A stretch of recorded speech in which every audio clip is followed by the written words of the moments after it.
Hi, this is Natalie Rydstrom reporting for SportsbookReview.com. Joining me now for an interview is Senior Vice President of Public Affairs at the American Gaming Association, Sarah Slane. Sarah joins me today to discuss the AGA's recent report with their projection on the money that will be bet on this year's Super Bowl. Sarah, thanks for taking the time to talk to us today.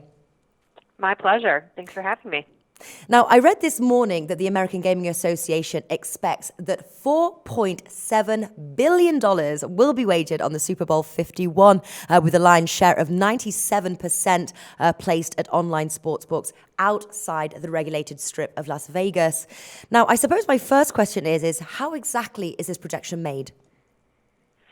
Good question. Actually, it's a pretty conservative estimate, quite frankly. It's probably a much bigger market than even we realize. But essentially what we're doing is looking at the $80 billion per year from a study back in the 90s that Congress did on the size of the illegal market, and then sort of looking at today's GDP and what would make it current today, and then finally the AGA, we looked at how that would be proportional to the actual legal regulated gambling that's taking place in Nevada. So pretty scientific, but as I said, this is a pretty conservative estimate, and it's probably much larger than any of us could anticipate. Wow, incredible indeed. Now, looking at the figures the AGA released from last year, this marks an 11% jump in bets placed on the Super Bowl. Is this the largest yearly increase you've seen?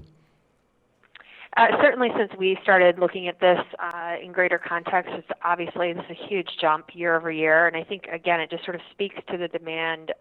People want to be able to bet, be it legal or illegal, on the Super Bowl. And certainly the popularity in doing so has not diminished.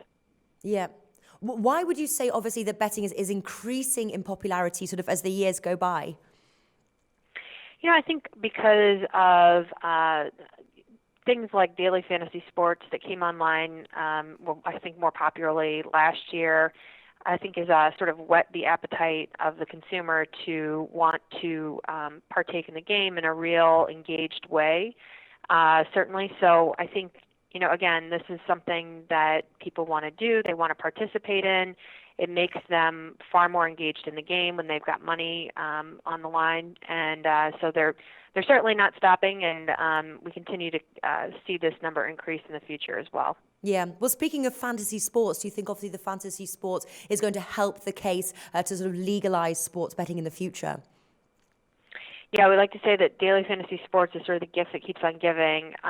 Certainly, I think it's helped get the leagues and the team owners and the players comfortable with betting on the game. So, I do think that it's the tip of the iceberg, certainly, when you think about the possibility of being able to legally bet on sports in a much easier fashion than what's going on right now. Yeah. Now, New Jersey seems like it has the best chance to challenge the Professional and Amateur Sports Protection Act, or PASPA, in court. What's the latest you can tell us on New Jersey's case? Yeah, New Jersey, obviously they've been at this for quite some time, had a couple cases before. Right now they're at the Supreme Court level, and essentially what the Supreme Court has said is, we want another opinion from the government. So they've asked the Solicitor General for their input. So it's still out there, still a possibility. But I think, in tandem, what we're working on as an association with other stakeholders is focusing our efforts on Congress at the same time if if New Jersey does not prevail in the court. Yeah. Now, obviously, in case my accent didn't give it away, but I'm from England. But obviously, I have to ask, what effect do you, as an American or part of the American Gaming Association, believe that President Donald Trump will have for sports betting with his administration being more gambling friendly than obviously their predecessors? Yeah, I mean, look, this is a man that is familiar with our business, former casino owner. He has said on the record last year that he sees no problem with sports betting. It's happening anyway.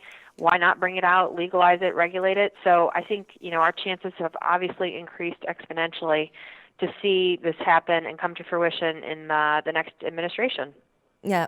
Yeah. Now, obviously, I've got to ask here, obviously, New England Patriots against Atlanta Falcons. Who do you think is going to win? You're asking the wrong person because I would base it off of who I don't like. So Really? I'm rooting for the Falcons. I'm rooting for the underdog. Yes, I am rooting right. for the underdog. All right, rooting for the underdog. I like doing that too. All right, fantastic stuff. That was Sarah Slane there from the American Gaming Association. Sarah, thank you for taking the time to talk with us today. Thank you so much.